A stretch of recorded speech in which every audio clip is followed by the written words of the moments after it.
Alors, chers camarades, chers frères, chers panafricaines, soyez salués depuis vos différentes positions. Vous êtes actuellement avec Herman le Patriote, votre frère. Alors, chers camarades, voici donc le cortège du président Assimi Goïta. Regardez vous-même le cortège.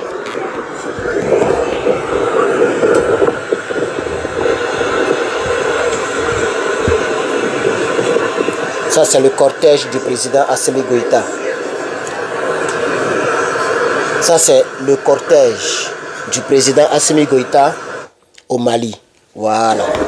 Donc, chers camarades, le président malien Assimi Goïta, général 5 étoiles, voilà, général 5 étoiles est arrivé donc hier le 22, aujourd'hui est le 23, hier le 22, le président malien Assimi Goïta est arrivé à Moscou. Voilà. Et donc, il est allé juste quelques jours après que le groupe Wagner, le groupe paramilitaire russe appelé Wagner, est parti comment on appelle ça, du Mali. Et c'est quelques jours après que lui, ça va voir le président Poutine. Voilà, chers camarades, chers frères. Et ce qu'il faut savoir, c'est que nous allons bien détailler. Nous allons parler de plusieurs dimensions. Ok, la première dimension, c'est le contexte dans lequel il est parti, les objectifs principaux pour lesquels il est parti. Nous allons parler de la dimension militaire et sécuritaire, la dimension diplomatique et symbolique et la dimension économique. Voici un peu ce que cette information va contenir.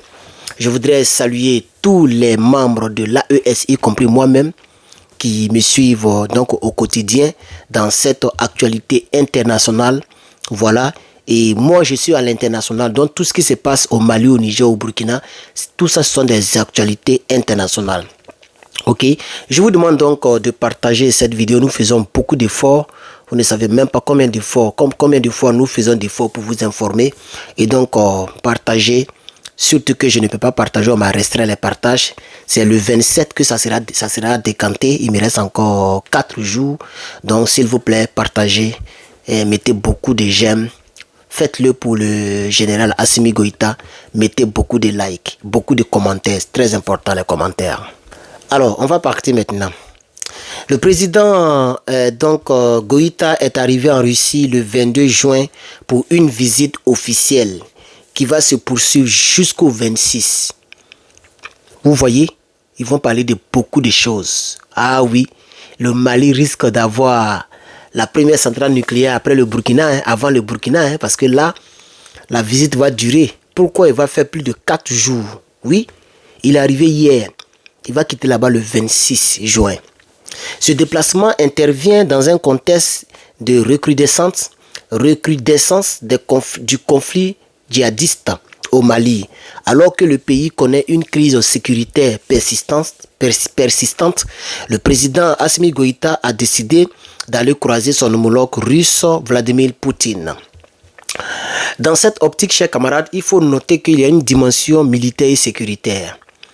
Les détails que nous avons ici nous disent quelques jours avant la visite en Russie, le groupe paramilitaire Wagner est parti du Mali et ce groupe a été remplacé par un autre groupe baptisé Africa Corps. Africa Corps. En tout cas le corps avec S, Africa Corps. Désormais sous tutelle directe du ministre russe de la Défense. C'est de ça qu'ils sont partis parler là-bas. Donc, puisque vous savez que comment il s'appelle là même, le gars qui est décédé là, plutôt, comment il s'appelle, Prégo. Hein? C'est ça, non? Moi je l'appelais Prégo. Voilà, donc Prégo, quelque chose comme ça, j'ai même oublié son nom. Il est décédé dans un crash. Jusqu'à bon, d'autres disent qu'il est vivant encore, d'autres disent qu'il est vraiment décédé, mais on ne le voit plus sur la scène internationale. Et donc, voilà, pour travailler avec la Russie directe, le président russe a décidé de faire partie les éléments paramilitaires de Wagner et d'envoyer une autre force qui sera baptisée Africa Corps et qui sera sous tutelle directe de la Russie. C'est la Russie qui va fournir en armes sécuritaires ce groupe paramilitaire qui va surveiller le Mali 24 heures sur 24. Moscou est appelé à jouer donc un rôle central dans la sécurité intérieure du Mali au travers l'entraînement de ces éléments, de la fourniture des équipements militaires solides, notamment les avions L-39, les hélicoptères Mi-24H, des drones de dernière génération, du matériel de surveillance, des radars, etc. et d'un soutien stratégique opérationnel. Et le Mali, quoi, ici, fan. Partagez-moi cette vidéo dans tous les groupes maliens, dans tous les groupes de l'AES, dans tous les groupes burkinabés, dans tous les groupes nigériens. Très important. Une dimension économique, oui, bien sûr. Les discussions sont en cours aussi. Pardon, les discussions seront en cours pendant les 4 jours autour d'un projet de raffinerie d'or. Ah oui, on a besoin d'un vrai partenariat. En partenariat avec le groupe russe qu'on appelle, c'est une entreprise qu'on appelle Yadran. Yadran qui pourrait traiter jusqu'à 200 tonnes par an. Ok, près de Bamako. Ils vont traiter un business où il y aura 200 tonnes d'or par an qui sera en jeu. Ils vont faire gagnant-gagnant. C'est pas petit boucan, chers camarades.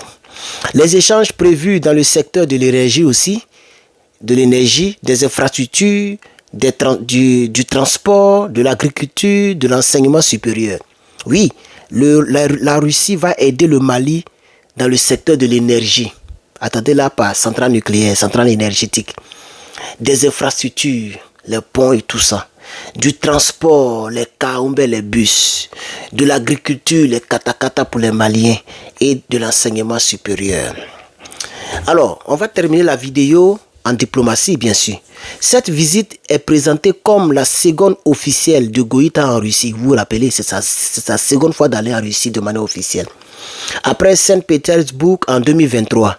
Et marque une offensive diplomatique vers l'Est. Rompant progressivement avec les partenariats traditionnels. Le président malien, s'est entretenu avec le président Poutine et a rencontré diverses délégations russes pour consolider le partenariat stratégique. Et donc, chers camarades, voici un peu en résumé ce que cette information rapporte. Le groupe Wagner sera remplacé par un autre groupe qui s'appelle Corps, Africa Corps, et dans ce groupe va permettre l'entraînement, l'armement, et les entraînements seront fournis par la Russie. Il y aura aussi une raffinerie d'or qui sera traitée par le groupe Yadra, un projet puissant énergétique, un projet sur le transport, l'agriculture, et la diplomatie, ça sera les visites de haut niveau, institutionnalisation, donc diversification des alliances pour que le Mali puisse garder sa première place militaire dans la sous-région. Voici donc l'information que le patriote avait prévu vous balancer en ce 23 juin. Aujourd'hui est le Monday, le lundi 23 juin 2025. Ça c'est l'édition numéro 1. On se retrouve dans l'édition